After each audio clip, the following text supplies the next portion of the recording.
esta ideia de liberdade, que é muitas vezes pouco falada, é uma das ideias talvez mais difíceis e que se encontra neste livro, é talvez o modo como nós voluntariamente prescindimos da liberdade que temos em nome de coisas que supomos serem mais importantes, não havendo de facto nada mais importante que a liberdade.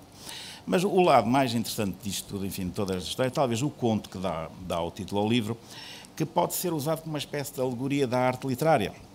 É uma história muito curiosa de um professor que está preso. Há uma discrepância, o lado do ponto de vista técnico, o lado mais curioso do conto é a discrepância completa entre a linguagem que é usada e a condição da pessoa. A pessoa está presa, é um professor. O Mário tem uma queda enorme para professores, quase. Não há livro nenhum que não tenha um professor, e às vezes nas posições mais estranhas, mas é verdade, é um professor que está preso. Não é dito, não se chega a saber por que razão ele está preso, mas é tratado com umas mesuras e com umas diferenças absolutamente inusitadas ou inopinadas.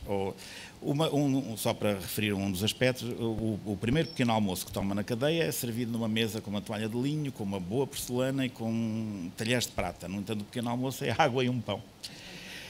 A dura realidade da substância em contraste, digamos assim, com a sofisticação da forma.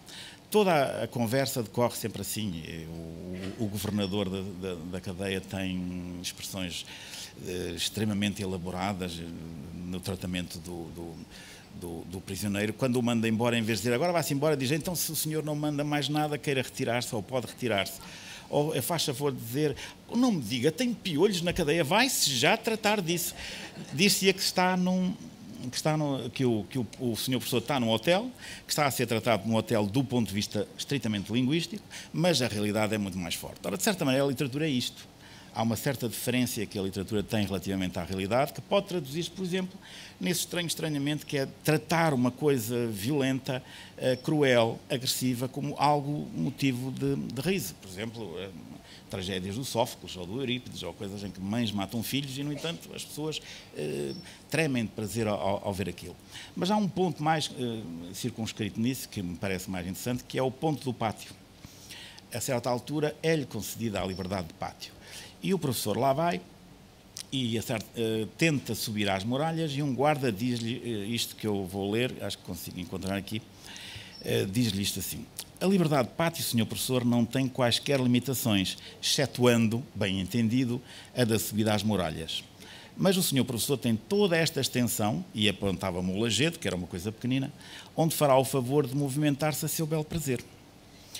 Ora, isto digamos, um ato de cinismo, porque o homem está num quadrado quase correspondente ao próprio livro, pode movimentar-se a belo prazer ali, mas é a liberdade de pátio. Ora, isto significa que estamos a ler uma história sobre a liberdade. Não interessa saber porque é que ele está preso, não interessa saber onde é a cadeia, não interessa saber quem é o governador, interessa saber que a prisão permite, entre outras coisas, um certo cinismo de tratamento. Mas é sempre prisão, ele tem sempre algemas, ele está sempre sujeito aos piolhos, ele está sempre sujeito à autoridade de outra pessoa, é sempre sujeição. Mas, ao mesmo tempo, isto é também uma imagem da própria posição em que o leitor está.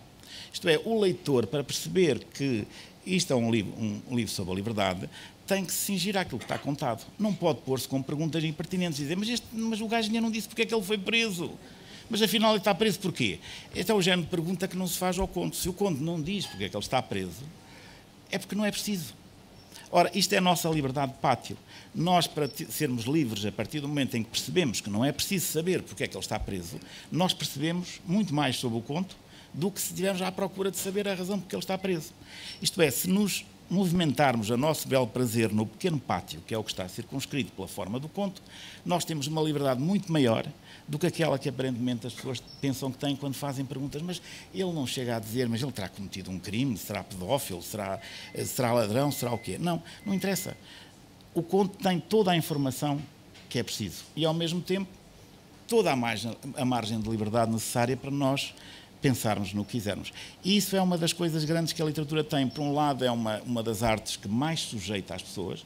Eu creio que é uma das razões porque os livros são pouco lidos, porque ler dá trabalho, porque ler é cansativo, porque ler é uma atividade de sujeição.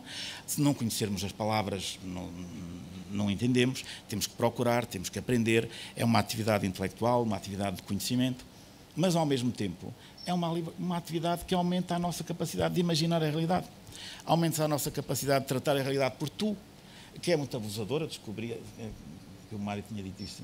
E a capacidade de tratar a liberdade por tu é uma capacidade dos romancistas. É uma capacidade de encontrar possibilidades, de descobrir as possibilidades e a conexão entre elas. Mas isso só se faz na liberdade de pátio.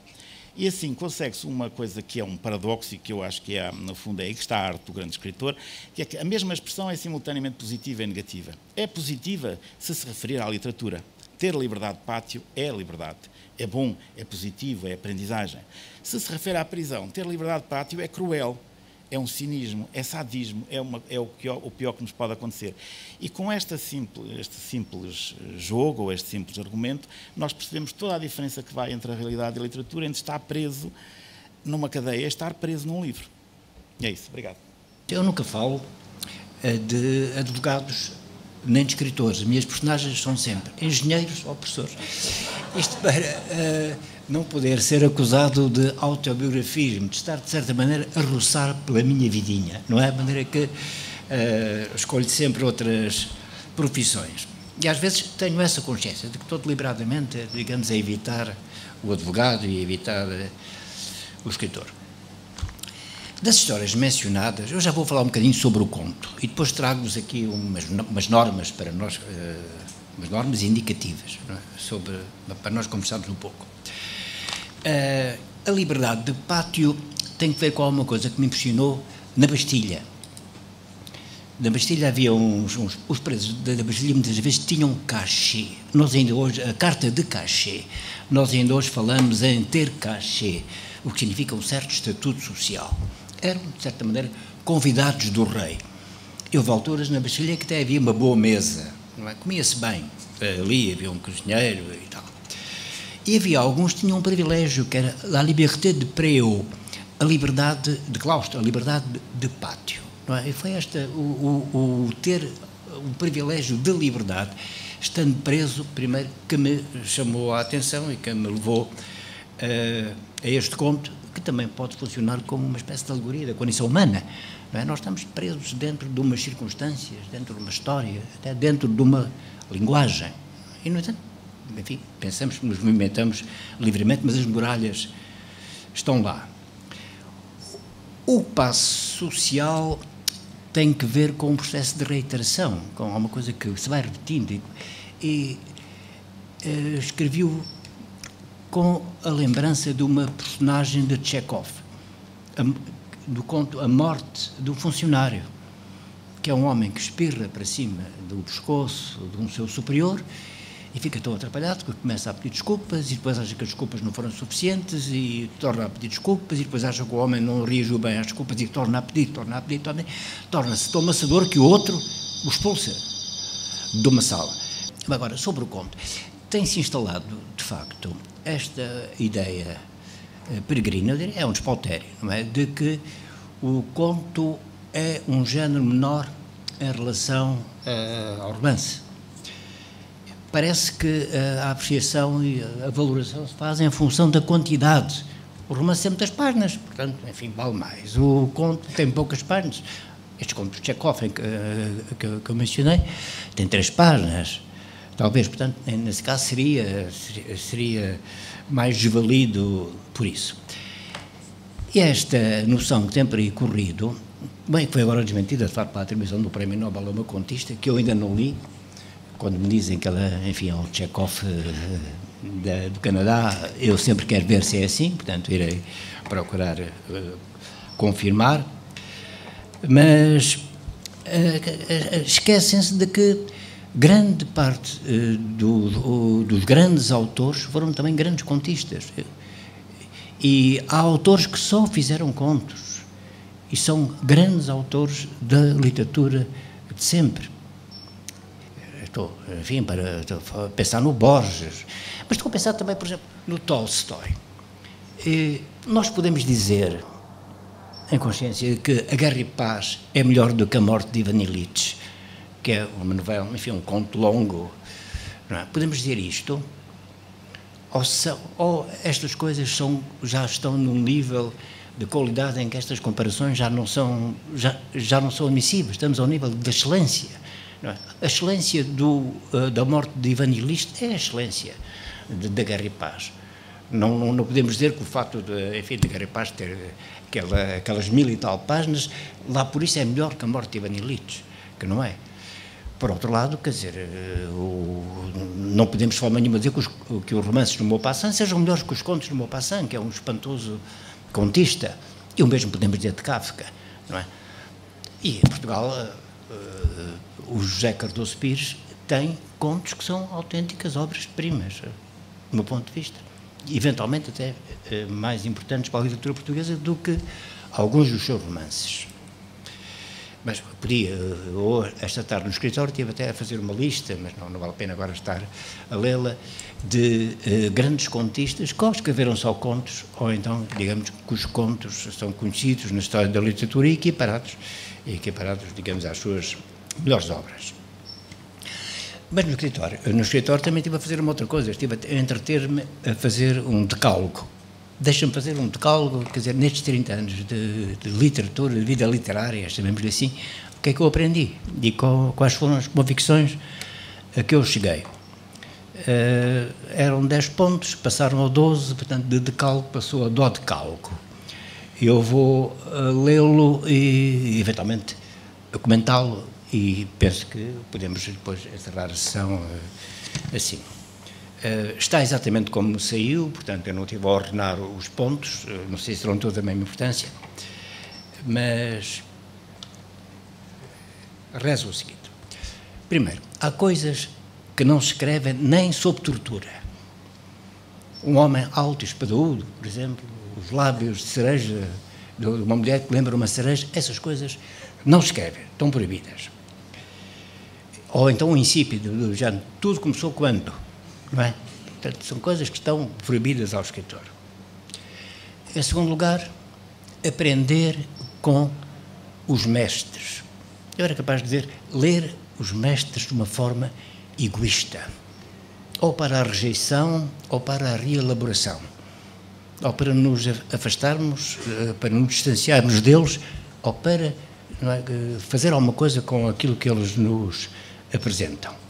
Porque esta coisa de estar sempre a inventar a literatura parece um bocadinho ociosa, não é?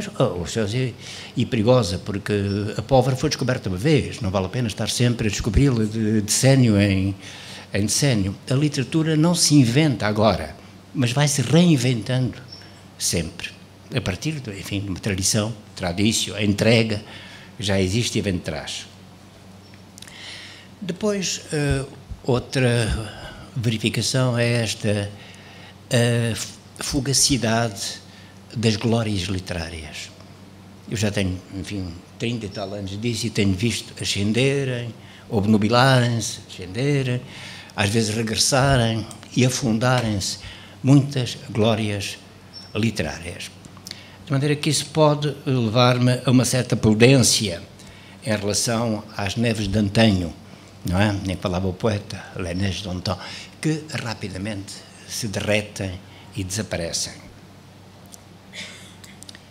Depois, em quarto lugar, nunca se deve lisonjear o leitor. Não devemos escrever só para obter um certo efeito imediato ou um certo reconhecimento imediato.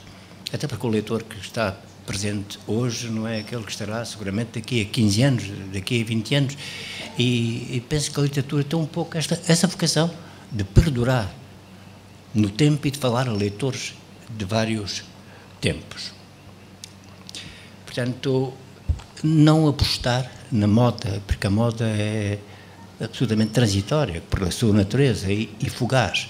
E penso que quem aposta num certo tempo fica lá dentro. Não é? Quinto, há que evitar, quando nos referimos à literatura, aquelas palavras muito fortes. Fulgor, assombro, sublime, atendendo a que a literatura está no reino do inefável. Ou seja, nós nunca esgotamos um texto falando dele. Há sempre um resíduo. Porque as palavras não nos chegam, muitas vezes, não é? Esta zona do inefável. E depois as palavras descaem. Estas grandes palavras, este gromo, descaem também. Sexto, a literatura não é sagrada, nem precisa de beatos e beatas. E mesmo o texto literário mais durido e solene tem um lado lúdico, que bule como uma espécie de instinto do jogo dos humanos. Este propósito, de maneira um bocado tétrica, ocorre-me o que se passava nas minhas aulas de medicina legal, quando eu andava em direito. Nós éramos obrigados a assistir a autópsias. E aparecia-nos o professor Arsénio Nunes, sempre com uma bata lívida, de manchas de sangue de vários anos, não é? Umas mais recentes, outras mais antigas, e que nos tratava a nós, estudantes de direito, com o máximo desprezo. Estávamos ali, tínhamos de fazer aquela cadeira. Tu lembras disso? E uma das coisas que ele nos ensinava a distinguir é entre o cadáver e o defunto. O defunto, meus senhores, é respeitável. Põem-se velas, é coberto, as pessoas choram, as pessoas estão perto dele, veneram-no, respeitam-no, levam depois aos ombros e tal. Um cadáver é uma coisa que tem uma etiqueta no pé e em que se mexe. Portanto, nós ali estávamos para mexer no cadáver. Eu não sei se de vez em quando é anunciada a morte da literatura, ou pelo menos a morte do romance, mas sendo assim, e se tratando-se deste cadáver, pois que seja um cadáver em que nós possamos mexer e não apenas reverenciar de longe como o defunto. Em sétimo lugar, há que valorizar o ofício, a técnica, o domínio, cuidado e verificado dos materiais. Essa é a arte em que falavam os antigos e colocavam a par do engenho, ou seja, da inventiva. A arte é a técnica, é a necessidade de trabalhar com os materiais.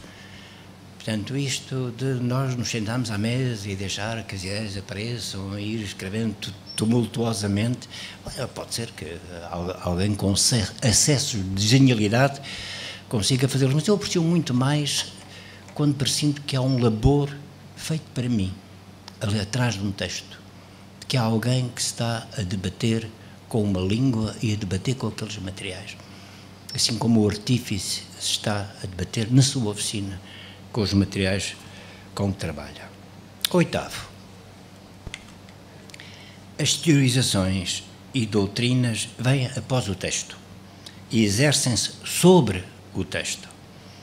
Quando se tenta o contrário, geralmente dá mau resultado. Está para discutir sobre se uma hiperconsciência do texto não será até inibidora. Eu quis sublinhar isto porque aparecem muitas vezes, designadamente, nos chamados cursos de escrita criativa, os imperativos. Você deve fazer isto, não deve fazer aquilo. E aqui há que ter um movimento de recuo que nos aparecem com deve ser assim, desta maneira, ou não deve ser desta maneira. O diálogo deve começar logo, ou não deve começar logo, deve haver uma cena de cama logo a seguir, ou não. Este tipo de coisas, bem, entretém muitas pessoas, e quer dizer, são formas de falar também, tem este aspecto positivo sobre estas coisas. Mas eu penso que o autor deve agir em extrema liberdade. Não é? Ele próprio é que tem que definir os limites daquilo que vai escrever. E quanto a isso, de nada valem os deveres e as imposições que, digamos, muitas vezes aparecem neste tipo de abordagens. Nono, a língua com que trabalhamos apresenta um número variadíssimo de recursos. Nenhum deles está vedado ao autor, mas que as opções sejam o resultado da escolha e não das limitações. Eu estou a pensar, um belo dia, escrever talvez um livro de contos, o mais elítico possível. Isto é, recorrendo apenas às palavras absolutamente necessárias. Se bem repararem, neste livro de contos, na Liberdade de Pátio, às vezes segue-se o caminho contrário, não é? O caminho da convenção literária manifesta. É o caso de vários cavalheiros que se encontram à mesa, à noite, junto de uma lareira e conversam, e um assunto é chamado ali, comentado por todos, enfim, depois a intriga nasce daí. Isto é uma convenção literária que está muito manifesta. Mas eu quero fazer exatamente o contrário. Usar o mínimo de palavras possível. E se calhar até recorrer ao chamado vocabulário básico elementar. Mas há uma diferença entre nós fazermos isto porque queremos ou fazermos isso porque somos limitados, porque não sabemos. Ou termos uma opção de escolher certo tipo de linguagem ou não termos uma linguagem mais rica porque não podemos, porque não temos reservas, porque não temos recursos. Não sei se estou a ser claro, mas penso que é importante, em vários campos, sublinhar isto. 10º. Todas as afirmações perentórias sobre literatura estão erradas. É como o célebre o paradoxo do mentiroso cretense, não é? Então, se calhar, esta própria afirmação minha também está errada. Mas, de qualquer maneira, eu devo dizer que eu desconfio muito das afirmações perentórias, assim como no ato da escrita desconfio das ordens de deve se fazer assim assado, também desconfio muito quando ouço dizer a literatura é, não é? Ou o autor é. Tenho a impressão que este ser é demasiado assertivo. Talvez valesse a pena nós introduzirmos aqui penso que à maneira do António Sérgio, talvez, penso que, eu acho que sermos cautelosos, porque há muita coisa.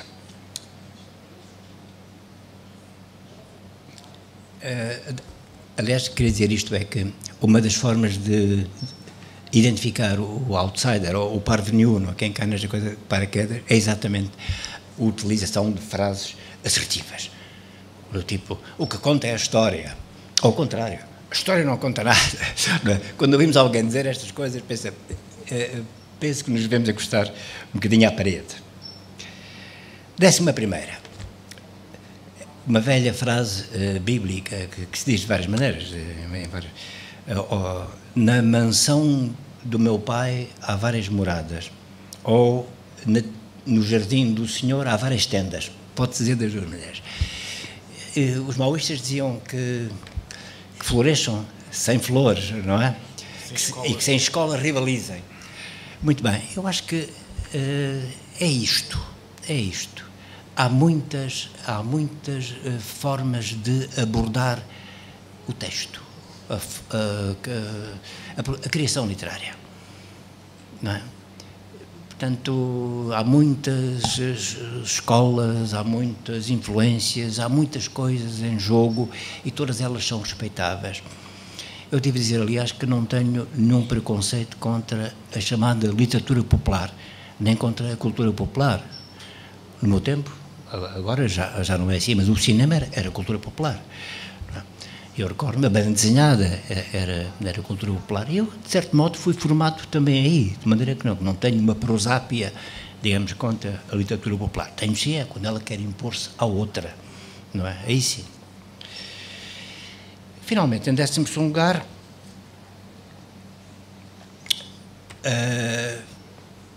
se calhar devia ser a primeira, costumo evocar uma frase que o Oscar Lopes disse um dia a propósito do Oquilino, e dizia que o Oquilino de Ribeiro é capaz de criar novos leitores capazes de ser autores dos livros que leem. Isto parece-me extremamente importante, especialmente para os jovens escritores. Eu acho que a primeira coisa é conseguirmos ser autores dos livros dos outros, é ler muito, é adquirir uma capacidade de combinação, não é? Em que os livros dos outros estejam presentes também. É ainda, de certo modo, formulada de uma outra maneira, a ideia que eu já tinha adiantado, da necessidade dos mestres e da importância